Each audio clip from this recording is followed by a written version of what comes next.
Hello student, कैसे हो आप लोग। स्टूडेंट, आज की इस वीडियो में हम क्लास 12 सिविक्स यानी नागरिक शास्त्र का चैप्टर 3 लेकर आए हैं, जिसका नाम है समकालीन दक्षिण एशिया। इंग्लिश में हम इसको कहते हैं कंटेम्प्रेरी साउथ एशिया। तो आज इस वीडियो में इस चैप्टर के सारे इंपॉर्टेंट टॉपिक्स को कवर करेंगे, फुल चैप्टर एक्सप्लेनेशन करेंगे। सबसे आसान भाषा में इस चैप्टर के सारे इंपॉर्टेंट टॉपिक्स को कवर करने वाले हैं। तो आज की इस वीडियो को आप लास्ट तक जरूर देखिएगा। तो चलिए शुरू करते हैं। देखिए, सबसे पहले स्टूडेंट आपको समझना पड़ेगा चैप्टर के बारे में कि चैप्टर क्या होता है। जैसे जैसे समकालीन दक्षिण एशिया के बारे में यहाँ पर बात हो रही है, तो यहाँ पर हम समकालीन जो दक्षिण भारत की जो एशिया है, जैसे भारत की जो अंतर्गत जो पड़ोसी देश आते हैं उनके बारे में हम पढ़ते हैं कि भारत के साथ उनका रिलेशन किस प्रकार से है। उनका जो मतलब पाकिस्तान, भारत, नेपाल, जो भी सारे जो हमारे पड़ोसी देश हैं उनका किस प्रकार से लोकतंत्र है, उनकी क्या राजनीतिक व्यवस्था है, सारी चीज़ें आज की इस वीडियो में हम पढ़ने वाले हैं। तो देखिए, सबसे आसान तरीका में है, याद रखिएगा, बहुत ही इंपॉर्टेंट चैप्टर 3 है। इससे पहले हमने चैप्टर 1 और चैप्टर 2 का वीडियो बना दिया था। यदि आपने नहीं देखा तो जाकर आप हमारे चैनल पर वो चैप्टर के बारे में देख सकते हैं। देखिए, सबसे पहले हमें समझना पड़ेगा, क्योंकि जो चैप्टर का नाम ही है समकालीन दक्षिण एशिया, तो सबसे पहले हमें दक्षिण एशिया के बारे में समझना पड़ेगा कि इसका परिभाषा क्या होता है। देखिए, सबसे पहले इसका परिभाषा आप देखिए, ये हमारा पहला टॉपिक है। आप देख सकते हैं, ये पहला टॉपिक है। देखिए, पाकिस्तान, भारत, नेपाल, भूटान, बांग्लादेश, मालदीव व श्रीलंका के लिए दक्षिण एशिया क्या है, पद का प्रयोग किया जाता है। इस क्षेत्र के उत्तर की ओर विशाल हिमालय पर्वत श्रृंखला, दक्षिण में हिंद महासागर, पश्चिम में अरब सागर व पूर्व में बंगाल की खाड़ी स्थित है। इस क्षेत्र के अंतर्गत कभी कभी अफगानिस्तान और म्यांमार को भी शामिल किया जाता है। यानी कहने का तात्पर्य जो है, जो दक्षिण एशिया के अंतर्गत जो देश आते हैं वो आपका आ जाता है पहले नंबर पर पाकिस्तान, दूसरे नंबर पर भारत, तीसरे पे नेपाल, चौथे पर भूटान, पाँचवें पर आपका बांग्लादेश, छः पे मालदीव और सातवें पर आपका क्या आ जाता है, श्रीलंका आ जाता है। तो ये दक्षिण एशिया पद में प्रयोग किए जाते हैं और ये दक्षिण एशिया के अंतर्गत 7 देश लगते हैं। नया देश एक और जुड़ गया है, अफगानिस्तान और म्यांमार, ये आपको याद रखना है। तो अरब सागर के अंदर यानी क्या है, जो इन्हीं के पूरे आसपास यानी इन्हीं देशों के बीच में क्या है, हिमालय है, पर्वत श्रृंखला, दक्षिण एशिया में हिंद महासागर, पश्चिम एशिया में अरब सागर व पूर्व में बंगाल की खाड़ी स्थित है। तो ये सब दक्षिण एशिया के अंतर्गत आते हैं। इन्हीं को आज हम पढ़ने वाले कि इसकी राजनीतिक व्यवस्था क्या है, लोकतांत्रिक व्यवस्था क्या है और एक दूसरे के देशों के बीच में रिलेशनशिप क्या है, ये आज हम पढ़ेंगे। तो दक्षिण एशिया के बारे में हमने इसका परिभाषा देख लिया है कि दक्षिण एशिया क्या होता है, कितने देश हैं। बहुत ही इंपॉर्टेंट चैप्टर है आपका नागरिक शास्त्र का, याद रखिएगा। इसी से आपका बोर्ड एग्जाम में सारे क्वेश्चंस आते हैं, यही टॉपिक आपके द्वारा पूछा जाता है। देखिए, अब जो हमने दक्षिण एशिया पढ़ा उसका ये हेडिंग है, याद रखिएगा, उसका ये हेडिंग है। ये हेडिंग क्या है, देखिए, दक्षिण एशिया में राजनीतिक व्यवस्था, यानी जो दक्षिण एशिया, ये सारे जो देश हैं इनमें जो राजनीतिक व्यवस्था है वो किस तरह से हम उसको देख लेते हैं। देखिए, कुछ पॉइंट के हिसाब से आपको समझना पड़ेगा, क्योंकि बोर्ड एग्जाम में आप जब पॉइंट के हिसाब से समझते हैं तो काफ़ी इंपॉर्टेंट हो जाता है। देखिए, दक्षिण एशिया में जहां भारत व श्रीलंका में क्या है, दक्षिण जो एशिया है जहां भारत और श्रीलंका में लोकतांत्रिक व्यवस्था है, वहीं दूसरी ओर पाकिस्तान और बांग्लादेश में समय समय पर स्थापक परिवर्तन होते रहते। क्या होता है, यानी सत्ता का परिवर्तन होता रहता है। याद रखिएगा, पाकिस्तान का जो ईस्ट यानी पाकिस्तान का मतलब बंटवारा जब हुआ था तो बांग्लादेश एक नया देश बन गया था। यानी पाकिस्तान ये वेस्ट होता था, ये ईस्ट पाकिस्तान होता था। कौन, बांग्लादेश, जो बांग्लादेश बन चुका है। तो इसमें क्या है, समय समय पर क्या है, सत्तात्मक परिवर्तन होते, यानी सत्ता का चेंज होता रहता है। वहीं दक्षिण एशिया में जो भारत और श्रीलंका है इसमें लोकतांत्रिक व्यवस्था है। वही जो दूसरी ओर पाकिस्तान और बांग्लादेश है इसमें क्या है, समय समय पर सत्तात्मक परिवर्तन होते रहते हैं, यानी सत्ता वाला पूरा खेल होता रहता है। उसके बाद में देखिए क्या है, शीत युद्ध के बाद बांग्लादेश में लोकतांत्रिक शासन रहा है। जो शीत युद्ध हुआ किसके द्वारा हुआ, यानी उसके द्वारा, मतलब शीत युद्ध का तात्पर्य क्या है, मैंने आपको बताया था कि शीत युद्ध में तात्पर्य ये होता है कि मतलब जो देश आपका लड़े, जैसे आपका और जैसे बांग्लादेश और पाकिस्तान की लड़ाई हो रही है, तो पाकिस्तान क्या है, पाकिस्तान का सपोर्ट में आ चुका है अमेरिका, और वहीं बांग्लादेश के सपोर्ट में आ चुका है क्या है, आ चुका है इंडिया या चीन रख लीजिए। तो जैसे इनमें क्या होता है ना, जैसे वो शीत युद्ध में सामने नहीं आते, यानी चीन अपनी दुश्मनी निकालने के लिए वो कभी भी नहीं हमला करेगा सामने से बांग्लादेश पर। तो वो पाकिस्तान को हेल्प कर रहा है हथियार देकर, ये सारी चीज़ें। वहीं चीन भी हथियार दे रहा है बांग्लादेश को, तो ये शीत युद्ध के अंतर्गत आ जाता है। तो शीत युद्ध के बाद बांग्लादेश में लोकतांत्रिक क्या शासन रहा है। उसके बाद में देखिए अगला क्या आ जाता है हमारा। देखिए काफ़ी ज़्यादा इंपॉर्टेंट टॉपिक है, इसी को हम कवर करेंगे। और इसका यदि आपको पीडीएफ चाहिए तो पीडीएफ भी देंगे, बस आप वीडियो को लास्ट तक देखिएगा। और पीडीएफ हमने वेबसाइट और कहीं पर भी हम नहीं अपलोड किए हैं, बस आप वीडियो लास्ट तक देखिएगा। हम पीडीएफ भी आपको इसका प्रोवाइड करेंगे ताकि आपको सारी चीज़ें डिटेल में कनेक्ट कर पाएँ। देखिए अब हमारा जो इसका हेडिंग आ जाता है, यानी दक्षिण एशिया का दूसरा हेडिंग आ जाता है, दक्षिण एशियाई देशों में जन विद्रोह। यानी जो दक्षिण एशियाई में जो देश हैं इनमें जन विद्रोह किस तरह से हुआ, इसको सबसे पहले हम इसका परिभाषा देखते हैं। देखिए दक्षिण एशिया के जिन देशों में जन विद्रोह या अप्रत्यक्ष रूप से राजतंत्र के माध्यम से लोकतंत्र क्या है गया, जो लोकतंत्र की बहाली हुई, यानी कहने का तात्पर्य है जो दक्षिण एशिया में जिन देशों के जन विद्रोह या अप्रत्यक्ष रूप से राजतंत्र, यानी जो राजतंत्र है के माध्यम से लोकतंत्र की बहाली हुई, इसका प्रमुख उदाहरण नेपाल तथा बांग्लादेश है। यानी कहने का तात्पर्य है इस पे जो राज यानी राजाओं का शासन रहा, जैसे नेपाल तथा बांग्लादेश इसका प्रमुख उदाहरण है। यहाँ पर जो राजतंत्र यानी शुरुआत से ही मतलब राजाओं का शासन रहा और राजतंत्र के हिसाब से सारी चीज़ें जो है चलती आ रही। तो इसका प्रमुख उदाहरण जब पूछा जाए बोर्ड एग्जाम में कि भैया राजतंत्र के प्रमुख माध्यम से कौन से देश हैं, तो इनमें से आपका नेपाल तथा बांग्लादेश आपका आ जाएगा, याद रखिएगा। नेपाल और बांग्लादेश ये आपके हैं राजतंत्र के माध्यम से लोकतंत्र की बहाली क्या है, बहाली हुई, ये आपको याद रखना है। लोकतंत्र में जो एशियाई देशों में जन विद्रोह हुआ ये इन्हीं के द्वारा हुआ, यानी जनता के द्वारा।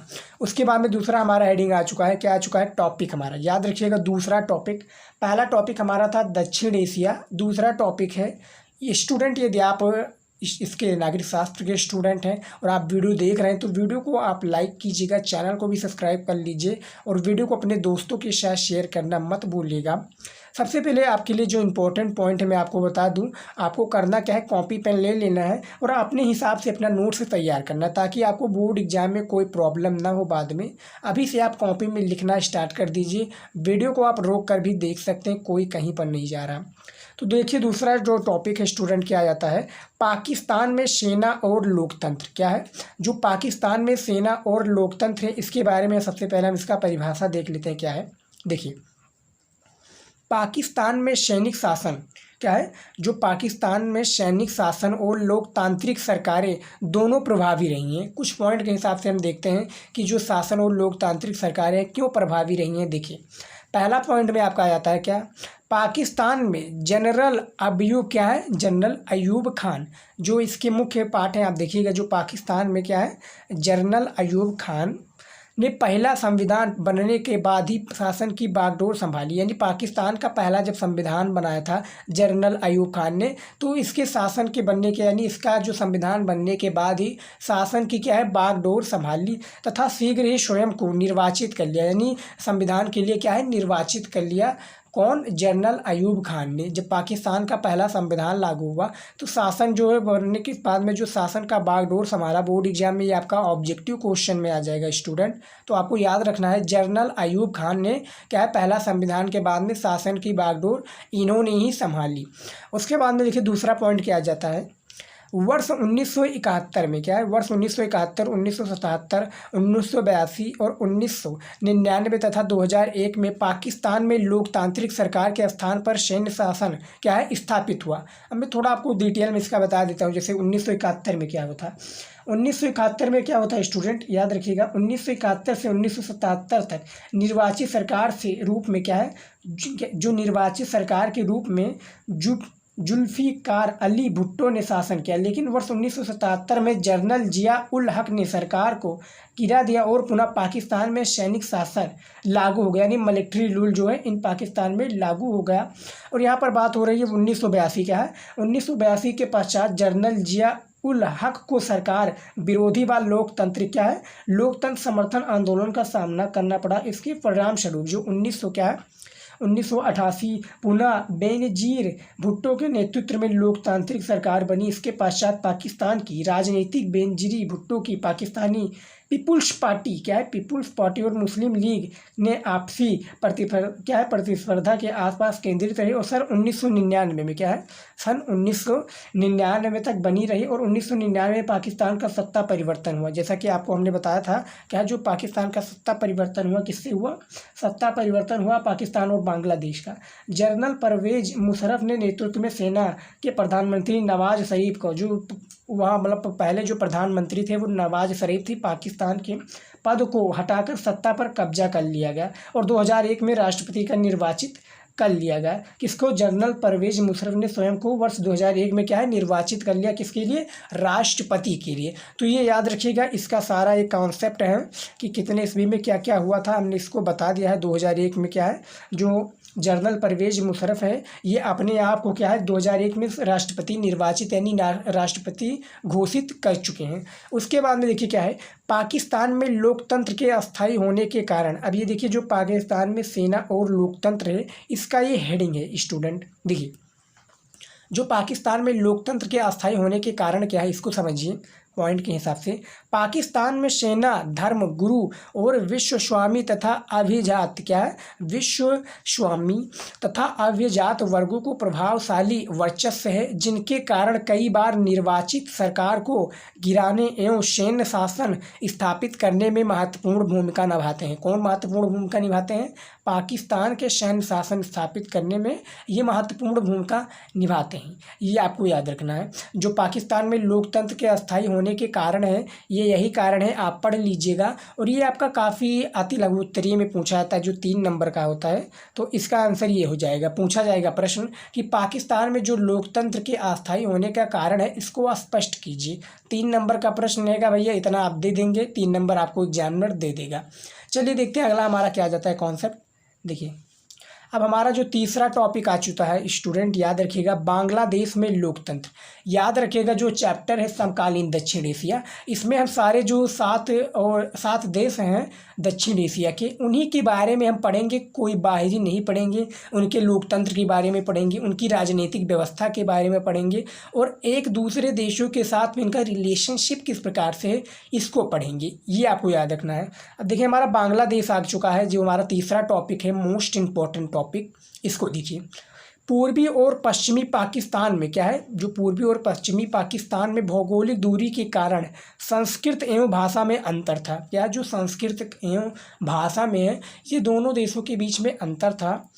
पूर्वी पाकिस्तान बांग्लादेश के लोग, यानी जो पूर्वी पाकिस्तान आपका है बांग्लादेश, याद रखिएगा, बांग्लादेश के लोग स्वयं पर पश्चिमी पाकिस्तान के अधिकार एवं उर्दू भाषा थोपे जाने तथा बंगाली संस्कृत के साथ ही दुर्व्यवहार के विरुद्ध थे। यानी कहने का तात्पर्य है जो पाकिस्तान था, कौन पाकिस्तान था? जो साउथ का पाकिस्तान, ईस्ट और वेस्ट, यानी जो आपका वेस्ट पाकिस्तान था, ये क्या करना था कि मतलब जो हमारा जो लैंग्वेज है उर्दू भाषा, जो पाकिस्तान का मुख्य भाषा है उर्दू, वो थोपे जाने पर किसके? बांग्लादेश जो बांग्लादेश देश था उसके, यानी वहाँ पर बंगाली लोग रहते हैं, तो बंगाली भाषा ना बोलकर उर्दू भाषा के लिए क्या किया जाता था? फोर्स किया जाता था कि ये आप बोलिए, ये हमारा राष्ट्रभाषा रहेगा। लेकिन उन्होंने क्या कर दिया? इनकार कर दिया। थोपे जाने पर बंगाली संस्कृति के साथ दुर्व्यवहार के विरुद्ध थे। कौन थे? ये बंगाली लोग, याद रखिएगा, जो बांग्लादेश के लोग हैं। तो ये बांग्लादेश में लोकतंत्र था जो कि इस तरह से था। इसका हेडिंग देखिए क्या है, हेडिंग सबसे ज़्यादा इम्पोर्टेंट है, स्वतंत्र राष्ट्र के रूप में बांग्लादेश का उदय। यानी जो बांग्लादेश जो बना हुआ है एक नया देश, ये पाकिस्तान का ही एक टुकड़ा है, यानी पाकिस्तान का ही एक है। वो वेस्ट था, ये ईस्ट पाकिस्तान है। तो अब नया देश बनकर उभर कर आया है बांग्लादेश। अब देखिए इसमें जो स्वतंत्र राष्ट्र के रूप में बांग्लादेश का उदय किस प्रकार से हुआ, यानी इसका जो जन्म हुआ वो किस तरह से था, इसको पढ़िए। देखिए वर्ष 1970 में हुए आम चुनाव के पश्चात पश्चिमी पाकिस्तान के प्रभाव को देखते हुए यहाँ के नेता जो यहाँ के नेता थे मुजीबुर रहमान को गिरफ्तार कर लिया गया। उसके बाद में देखिए यहाँ की जनता ने विद्रोह कर दिया। यही विद्रोह 1971 के युद्ध का कारण बना, जिसके बाद पूर्वी पाकिस्तान अलग राष्ट्र बांग्लादेश बन गया। जो पूर्वी पाकिस्तान है ये अलग राष्ट्र बनकर बांग्लादेश बन गया। यहाँ पर जो पश्चिमी पाकिस्तान के प्रभाव को देखते हुए यहाँ के जो नेता हैं, यहाँ के जो पाकिस्तान के नेता हैं इनको गिरफ्तार कर लिया गया। किसको?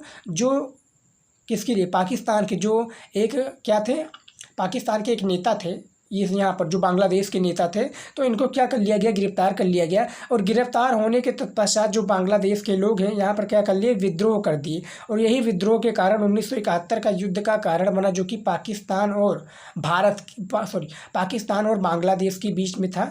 इन्होंने युद्ध कर दिया, युद्ध का कारण बना, जिसके बाद पूर्वी पाकिस्तान क्या है, जो लड़ाई करके यानी जीत हासिल कर एक राष्ट्र नया बन गया बांग्लादेश के नाम से। बांग्लादेश का उदय हुआ पाकिस्तान के क्या है, ईस्ट, यानी ईस्ट भाग से। ये दोनों पहले एक ही थे, लेकिन पाकिस्तान का अलग हो गया और ये एक नया देश के रूप में उभर कर आया। कौन सा उभर कर आया है? बांग्लादेश। ये आपको याद रखना है। इसका दूसरा हेडिंग देखिए क्या है, बांग्लादेश में आंतरिक संघर्ष, यानी जो बांग्लादेश में जब ये नया देश उभर कर आया, इसके बीच में क्या क्या संघर्ष हुई, क्या क्या संघर्ष का सामना करना पड़ा, इसको देखिए।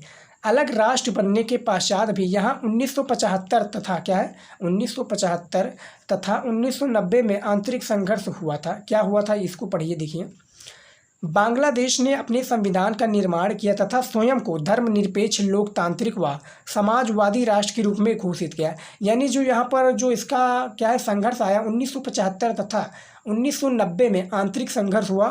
बांग्लादेश ने अपने संविधान का निर्माण खुद किया तथा स्वयं को धर्मनिरपेक्ष, यानी धर्म का निरपेक्ष और लोकतांत्रिक व समाजवादी राष्ट्र के रूप में क्या कर दिया? घोषित कर दिया पूरे देश के सामने कि मेरा भी एक देश है, मेरा भी एक संविधान है, मेरा भी एक धर्मनिरपेक्ष और लोकतांत्रिक व्यवस्था है। तो ये बांग्लादेश का आंतरिक संघर्ष था।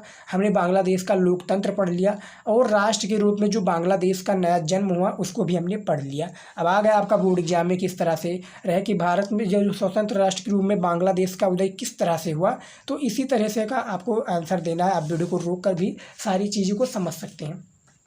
उसके बाद में देखिए हमने बांग्लादेश के बारे में पढ़ लिया। अब हमारा आ जाता है नेपाल में राजतंत्र और लोकतंत्र। जैसा कि हमने बताया राजाओं का शासन रहता था, राजाओं और नेताओं का। तो इसमें क्या है, जो नेपाल में राजतंत्र और लोकतंत्र। अब हमारा इसका पढ़ना है। ये देखिए क्या है, इसका परिभाषा देखिए। हमारा चौथा टॉपिक है, नेपाल एक हिंदू राष्ट्र रहा है। क्या है? हिंदू राष्ट्र रहा है, जहां राजतंत्र रहा। वर्ष 1990 में एक प्रभावशाली लोकतांत्रिक आंदोलन के माध्यम से लोक संविधान की क्या है, लोक संविधान की मांग की गई, किंतु इसमें 2006 में लोकतांत्रिक समर्थकों के प्रदर्शन से यहाँ के राजा ज्ञानेंद्र को संसद का बहाल करना पड़ा। क्या है? संसद का बहाल करना पड़ा। किसमें? 2006 में। याद रखिएगा 1990 में एक प्रभावशाली लोकतांत्रिक आंदोलन के माध्यम से क्या है, लोग संविधान की मांग की गई। कहाँ के लोग के? नेपाल के लोगों के द्वारा। उसके बाद में देखिए क्या है, इसमें लोकतांत्रिक सरकारें सफल नहीं हुई। 1990 के दशक में यहाँ माओवादी प्रभावशाली थे। क्या थे? जो माओवादी थे राजस्थान, वो प्रभावशाली थे। तो ये नेपाल का लोकतंत्र व्यवस्था है, जो देख सकते हैं इस प्रकार से है। इसका हमारा जो हेडिंग आ गया है नेपाल के बारे में, नेपाल में संविधान निर्माण। जैसा कि हमने आपको बताया बांग्लादेश का किस प्रकार से संविधान निर्माण हुआ, किस प्रकार से उनका उदय हुआ। अब इसमें आ गया नेपाल में जो संविधान का निर्माण हुआ वो किस तरह से हुआ, इसको समझिए। देखिए, नेपाल में वर्षों के राजनीतिक उथल पुथल। क्या है? जो नेपाल में कई वर्षों के राजनीतिक उथल पुथल और हिंसक संघर्षों के पश्चात 20 सितंबर 2015 को नया संविधान लागू हुआ था। यानी जो नेपाल का नया संविधान लागू हुआ, खुद नया एक संविधान लागू हुआ, वो 20 सितंबर 2015 को लागू हुआ। ये आपका ऑब्जेक्टिव क्वेश्चन में पूछ लिया जाएगा 1 नंबर वाला कि भैया नेपाल का संविधान कब लागू हुआ, कितनी ईस्वी में। तो भैया आपका राइट आंसर हो जाएगा 20 सितंबर 2015 को नया संविधान नेपाल का लागू हुआ। ये आपको याद रखना है। उसके बाद में देखिए, इसने नेपाल के अंतरिम संविधान 2007 की जगह ली थी। यानी जो 20 सितंबर को नया एक संविधान जो लागू हुआ नेपाल के द्वारा, इसमें क्या है, अंतरिम जो संविधान 2007 की जगह ली थी। याद रखिएगा। तो नेपाल का संविधान लागू हुआ, ये आपको याद रखना है। कई सारे राजनीतिक उथल पुथल के कारण इनका संविधान लागू हो गया। उसके बाद में देखिए क्या है, श्रीलंका में जातीय संघर्ष और क्या है, लोकतंत्र। हमने बांग्लादेश और नेपाल के बारे में पढ़ लिया। अब हम पढ़ते हैं श्रीलंका के बारे में। देखिए, श्रीलंका में जातीय संघर्ष और लोकतंत्र, ये हमारा हेडिंग है किसके, नेपाल वाली सेक्शन का। तो देखिए इसमें क्या है, कुछ पॉइंट के थ्रू हम आपको बताए हैं। देखिए श्रीलंका में वर्ष 1948 से लेकर अब तक लोकतंत्र की व्यवस्था प्रचलित है। क्या है, जो 1948 से लेकर प्रेजेंट टाइम यानी वर्तमान समय में आपको पढ़ा रहा हूँ, अब तक क्या है व्यवस्था प्रचलित रही है, लोकतंत्र व्यवस्था प्रचलित रही है। श्रीलंका को अपने देश के अंदर ही जातीय संघर्ष के रूप में एक कठिन क्या है चुनौती का सामना करना पड़ रहा है। जो श्रीलंका एक अपना देश है, जातीय संघर्ष के रूप में यानी जात का भेदभाव जो होता रहता है, हमारे देश में भी होता है लेकिन थोड़ा कम हो चुका है, लेकिन जातीय संघर्ष के रूप में क्या है कठिन चुनौती का सामना करना पड़ता है श्रीलंका वालों को, ये आपको याद रखना है। उसके बाद में देखिए कुछ और भी टॉपिक है श्रीलंका से रिलेटेड। देखिए अब यहाँ पर जो हमारा हम बात करेंगे श्रीलंका में जातीय संघर्ष के बारे में। हमने नेपाल की संविधान का निर्माण के बारे में पढ़ लिया। अब उसके बाद में हमारा जाता है श्रीलंका में जो जातीय संघर्ष का कारण है ये क्या है। उसके बाद में हमने पढ़ा था श्रीलंका में जो जातीय संघर्ष का लोकतंत्र है ये क्या है। तो इसका दूसरा हेडिंग है जो कि श्रीलंका में जो जातीय संघर्ष का कारण है, उसको सबसे पहले हम पढ़ लेते हैं। देखिए इसका अर्थ देखिए कि श्रीलंका में जो जातीय संघर्ष के मूलभूत कारण हैं जिन्हें निम्न तथ्यों के द्वारा क्या है व्यक्त किया जा सकता है। क्या है, निम्न तथ्यों के द्वारा इसको व्यक्त किया जा सकता है कुछ पॉइंट के थ्रू। देखिए पॉइंट क्या है, पहला पॉइंट देखिए क्या है कि श्रीलंका में जो जातीय संघर्ष के कारण क्या है श्रीलंका की राजनीति पर क्या है बहुसंख्यक सिहली समुदाय का वर्चस्व रहा है। क्या जो बहुसंख्यक सिहली समुदाय है इसका बेसिकली वर्चस्व रहा है। यह समुदाय भारत की तमिल आबादी क्या है, जो भारत की तमिल आबादी जो कि श्रीलंका में रहती है, क्या है श्रीलंका में क्या है रहती है आबादी जो उसकी श्रीलंका में रहती है उसके विरोधी थे। यही कारण था कि तमिल लोग स्वयं को उपेक्षित समझने लगे और यही विद्रोह का कारण बना। यानी कहने का जो तात्पर्य है कि जो श्रीलंका में जो जातीय संघर्ष का कारण बना, जैसे कि हमारे इंडिया में चला आ रहा है, जो हमारे भारत में है, जो नॉर्थ और ईस्ट जो इंडिया है दोनों में क्या है भाषाओं का, जो नॉर्थ में है, नॉर्थ में जो क्या है नॉर्थ और साउथ में क्या है, नॉर्थ और साउथ में दोनों में क्या है, जैसे साउथ में जो चलता है कई सारे भाषाएं चलती हैं, नॉर्थ में सिर्फ हिंदी भाषा सबसे पॉपुलर है। तो जो लैंग्वेज की लेकर काफ़ी प्रॉब्लम होती है और जात को लेकर यानी कि इनका ये जात है, ये सूद है, ब्राह्मण है, तो उन्हीं के आधार पर जो श्रीलंका में जातीय संघर्ष का कारण रहा है, यही कारण रहा है। आप देख सकते हैं श्रीलंका में जो जातीय संघर्ष का कारण है यही कारण है। बोर्ड एग्जाम में यदि आएगा आपका तो लिख दीजिएगा इसी प्रकार से। उसके बाद में देखिए हमारा पांचवा जो इम्पोर्टेंट टॉपिक आ चुका है वो टॉपिक क्या है। देखिए बोर्ड एग्जाम में जब भी आप पेपर देने जाइएगा यही सब आपका किताब से यानी जो आपका चैप्टर होगा, चैप्टर से बाहर कुछ नहीं पूछेगा, टॉपिक पूछेगा, उसका हेडिंग पूछेगा। तो हम सारी चीज़ें आपको क्लियर कर देते हैं ताकि बाद में कोई प्रॉब्लम ना हो।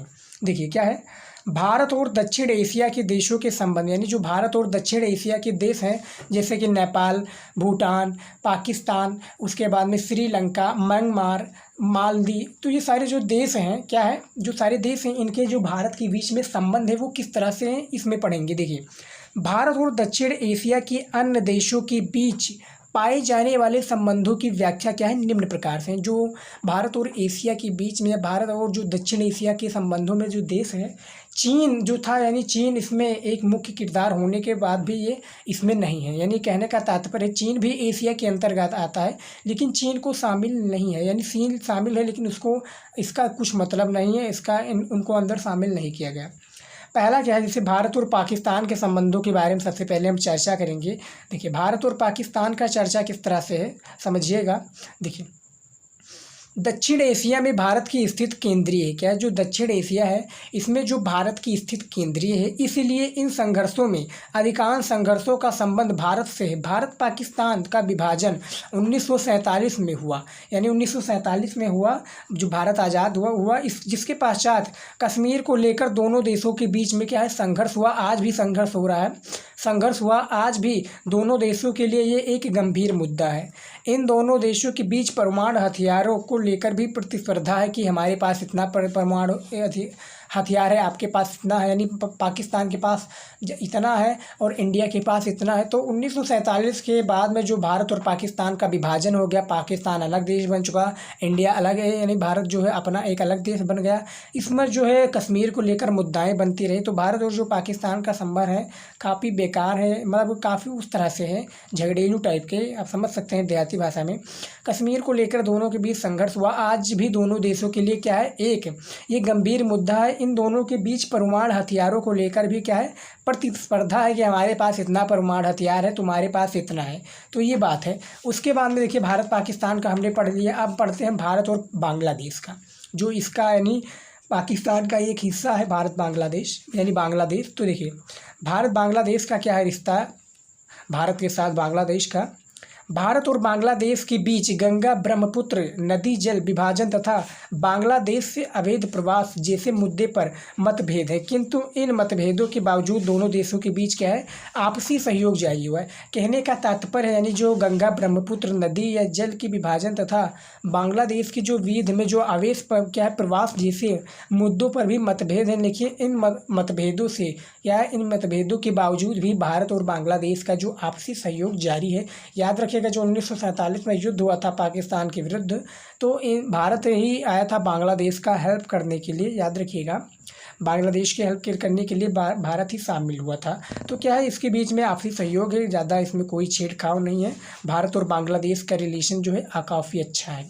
तीसरा देखिए भारत और नेपाल हमारा आ जाता है, जो आपका उत्तर प्रदेश के ऊपर ही है। जो उत्तर प्रदेश हमारा स्टेट है उसके ऊपर ही नेपाल आ जाता है, बिहार से ज़्यादा दूर नहीं पड़ता है, बिहार के मध्य ही रहता है। तीसरा हमारा भारत नेपाल आ चुका है। अब नेपाल के साथ में भारत का किस तरह से रिश्ता है इसको भी समझना पड़ेगा। देखिए भारत और नेपाल के बीच मित्रता क्या है, पूर्ण संबंध का है। यहाँ के नागरिकों के लिए वीज़ा तथा पासपोर्ट भी आवश्यक नहीं है, परंतु नेपाल चीन मैत्री संबंधों को लेकर भारत से उनके मतभेद हैं। नेपाल का माओवादी क्या है, जो नेपाल का माओवादी आंदोलन भी भारत के लिए खतरा है। इन विवादों के बावजूद दोनों देशों के बीच शांतिपूर्ण क्या है संबंध है। याद रखिएगा जो भारत और नेपाल हैं इन दोनों के बीच में क्या है, मित्रतापूर्ण संबंध है। यहाँ के नागरिकों के लिए कोई वीज़ा नहीं है कि यहाँ पर आप नेपाल से भारत आ सकते हैं डायरेक्ट, और भारत से आप नेपाल में जा सकते हैं। इसके लिए कोई आपको वीज़ा पासपोर्ट लगाने की कोई ज़रूरत नहीं है। और इसमें क्या है, माओवादी आंदोलन भी भारत के लिए खतरा है। इन विवादों के बावजूद दोनों देशों के बीच में क्या है, शांतिपूर्ण संबंध है, यानी शांतिपूर्ण संबंध है, ना कोई युद्ध लेकर ना कोई विवाद को लेकर। तो इनके बीच में भी काफ़ी अच्छा है भारत का रिलेशनशिप, याद रखिएगा। उसके बाद में हमारा देखिए चौथा क्या आ चुका है, मैंने भारत और नेपाल के बारे में पढ़ लिया है। चौथा हमारा आ जाता है भारत और श्रीलंका। क्या है, भारत और श्रीलंका के बीच में क्या कैसा संबंध है इसको भी हम देख लेते हैं। देखिए भारत श्रीलंका संबंधों में तनाव श्रीलंका में जारी जातीय संघर्ष के कारण है, यानी जो जात का संघर्ष है, जैसे कि हमने शुरुआत में ही पढ़ लिया था कि जो भारत और श्रीलंका संबंधों में जो तनाव है श्रीलंका में जारी जो जातीय संघर्ष के कारण है। भारत सरकार श्रीलंका के अंदरूनी मुद्दों में वर्ष 1987 क्या है 88 और क्या है 1985, 86, 87, तो ये जो 1987 के सैन्य हस्तक्षेप के बाद ही लगातार तटस्थता की नीति अपनाती रही है। यानी कहने का तात्पर्य है जो श्रीलंका में जारी जो जातीय संघर्ष है इसके कारण जो भारत सरकार ने श्रीलंका के जो अंदरूनी मुद्दों पर जो अंदरूनी मुद्दे हैं उनमें वर्ष जो 1987 को 1987 को जो सैन्य हस्तक्षेप के बाद ही लगातार तटस्थता की नीति में अपनाती रही। सैन्य का मतलब है जो मिलिट्री वाला सारा चीज़ रहता है, तो नीति क्या है ये अपनाती रही है तटस्थता के बाद में जो है श्रीलंका। तो भारत श्रीलंका का बीच में भी हमने पूरा आपको जानकारी दे दिया है। अब हमारा नेक्स्ट क्या आ जाता है उसको भी चलिए देख लेते हैं। देखिए हमारा नेक्स्ट आ चुका है भारत और भूटान। क्या है, भारत और भूटान, इसके बारे में देख लेते हैं। जो भूटान की राजधानी है थिम्पू है, याद रखिएगा। भारत की सभी को बताएगा नई दिल्ली। देखिए दोनों देशों के बीच संबंध मधुर एवं सुदृढ़ है तथा विवाद का कोई भी मुद्दा नहीं है भूटान के साथ में। भारत भूटान में पनबिजली परियोजनाओं की क्या है, परियोजनाओं के विकास में महत्वपूर्ण सहयोग कर रहा है। यानी कहने का तात्पर्य जो भारत और भूटान का जो रिलेशनशिप है वो संबंध जो है बहुत ही अच्छा है। 6 है हमारा भारत और मालदीव। क्या है, भारत और मालदीव। इनसे क्या है, देखिए भारत तथा मालदीव के संबंध भी मधुर हैं। 1988 में जब तमिल सैनिकों ने मालदीव पर हमला किया था तब भारतीय नौसेना ने वायुसेना जो भारतीय नौसेना एवं वायुसेना ने मालदीव की सहायता की। भारत मालदीव के आर्थिक विकास, पर्यटन और मत्स्य उत्पादन यानी मछली उत्पादन उद्योग के विकास में भारत सरकार ने सहयोग किया है।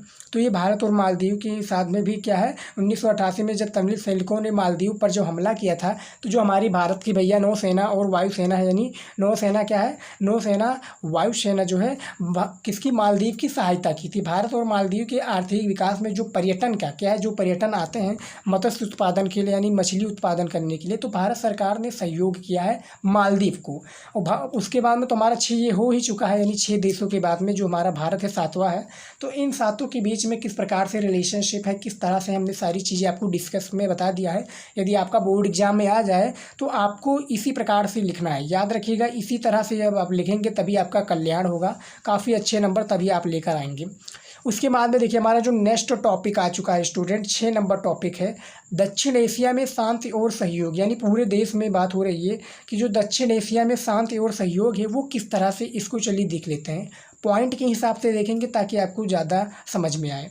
देखिए, दक्षिण एशिया के देशों के मध्य विवादों के बावजूद भी इनके द्वारा शांति हेतु क्या है, द्विपक्षीय एवं क्या है, शांति हेतु द्विपक्षीय एवं क्षेत्रीय स्तर पर प्रयास हुए हैं। इन दिशा में वर्ष 1985 में दक्षेस ब्रैकेट में आप कह सकते हैं जो सार्क, हमने आपको शुरुआती चैप्टर में बताया था कि 1985 में दक्षेस सार्क का गठन एक महत्वपूर्ण प्रयास है, किसके द्वारा, दक्षिण एशिया के द्वारा। ये पहला आपका हो गया।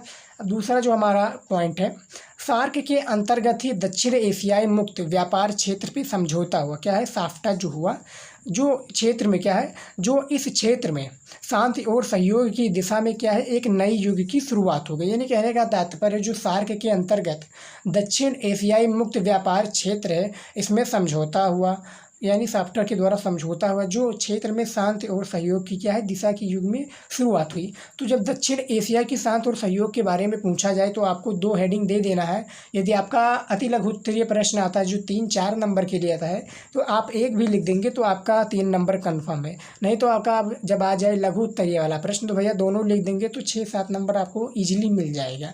तो ये हमारा भी टॉपिक क्लियर हो गया कि दक्षिण एशिया में जो शांति और सहयोग है वो किस तरह से हमने बता दिया है आपको।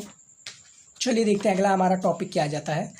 देखिए हमारा नेक्स्ट टॉपिक आ चुका है स्टूडेंट, 7वां टॉपिक है भारत पाकिस्तान संबंधों में क्या है, सुधार हेतु किए गए प्रयास। यानी जो भारत और हमारा पड़ोसी मुल्क पाकिस्तान है, इसमें जो सुधार यानी क्या क्या सुधार, क्या क्या बदलाव किया गया, सुधार हेतु किए गए जो प्रयास हैं, निम्नलिखित जो प्रयास हैं उसको हमें बताना है। तो कुछ पॉइंट के हिसाब से हमें बताया, जैसे पहला नंबर पर है वीज़ा नियमों को भी आसान बनाया गया। यानी पाकिस्तान और भारत के द्वारा जो वीज़ा नियम है, यानी जो हमारे यहाँ से पाकिस्तान में जाते हैं लोग और पाकिस्तान से जो भारत में लोग आते हैं, जो वीज़ा का पूरा प्रोसेस रहता है उनको क्या है सबसे आसान बनाया गया ताकि कोई दिक्कत ना हो जो हमारे यहाँ से लोग पाकिस्तान और पाकिस्तान के लोग हमारे भारत में आते हैं। ये पहला कॉन्सेप्ट क्लियर हो गया।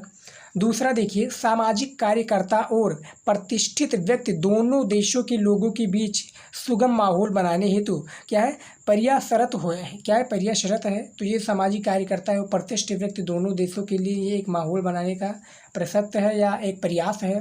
तीसरा है, दोनों देशों के पंजाब वाले हिस्से के बीच कई बस मार्ग पिछले 5 वर्षों के दौरान आरंभ हुए, जिससे क्या है, जिससे यातायात सुगम हुआ है। कहने का तात्पर्य है यानी जो हमारा भारत का पाकिस्तान है, हमारे भारत का जो पंजाब है और पाकिस्तान का जो पंजाब है, इसके हिस्से में पिछले 5 वर्ष से जो बस है क्या है, बस मार्ग क्या है दौरान आरंभ हुआ है, जिसके यातायात यानी जो पैसेंजर है यातायात सुगम हुआ है और काफ़ी आसान हुआ है। तो ये 3 नियम यदि आप लिख देंगे भारत और पाकिस्तान के संबंधों के सुधार है तो आपको काफ़ी अच्छा नंबर दे दिया जाएगा एग्जामिनर के द्वारा। अब हमारा आता है जो हमारा नेक्स्ट आ जाता है भारत और चीन के संबंध। हमने अभी तक भारत और पाकिस्तान के संबंध के बारे में पढ़ा। अब हमारा आ जाता है भारत और चीन के बीच में किस तरह से संबंध है, इसको सबसे पहले पढ़ लेते हैं। देखिए, भारत और चीन के संबंध विगत 10 वर्षों में काफ़ी सुधरे हैं तथा मजबूत हुए हैं, किंतु पाकिस्तान के साथ चीन की रणनीति साझेदारी को भारत चीन संबंधों में एक बड़ी कठिनाई के रूप में माना जाता है। एशिया के 2 बड़े देश भारत और चीन विकास की ज़रूरत और वैश्वीकरण के कारण ज़्यादा नज़दीक आए हैं। क्या है, वर्ष 1991 के बाद इसके आर्थिक संबंधों में क्या दृढ़ता आई है। यानी कहने का तात्पर्य जो भारत और चीन का संबंध है वो काफ़ी अच्छा है, लेकिन जो पाकिस्तान की रणनीति के कारण, साझेदारी के कारण जो भारत और चीन संबंधों में एक बड़ी कठिनाई के रूप में माना जाता है। जाता है। तो ये भारत और चीन के संबंध है और भारत और पाकिस्तान के भी हमने संबंध बता दिया है। यदि आपका बोर्ड एग्जाम में आ जाए लिखने की कि भारत और चीन के संबंधों पर प्रकाश डालिए या इसको स्पष्ट रूप से बताइए, तो आपको इसी तरह से लिखना है। तो हमने सारी जानकारी आपको दे दिया है जो इस चैप्टर से रिलेटेड था। जो हमारा क्या है चैप्टर जो था समकालीन दक्षिण एशिया, बहुत ही इंपॉर्टेंट चैप्टर है और इसी चैप्टर के सारे इंपॉर्टेंट टॉपिक्स को और उसके बाद में हेडिंग्स को फिर पॉइंट्स को हमने कवर कर दिया है। बहुत ही इंपॉर्टेंट चैप्टर है, 3 चैप्टर है आपका। इससे पहले हमने फर्स्ट चैप्टर और सेकंड चैप्टर को भी हमने क्लियर कर दिया है। तो आई होप कि आज का ये वीडियो आपको पसंद आया। पसंद आए तो लाइक कीजिएगा, अपने दोस्तों के साथ भी शेयर कीजिएगा जो आपके साथ में पढ़ रहे हों। मिलते हैं स्टूडेंट नए टॉपिक के साथ कुछ नया लेकर आपके लिए। तब तक के लिए जय हिंद। पढ़ते रहिए और अपनी बोर्ड की तैयारी अच्छे से करते रहिए।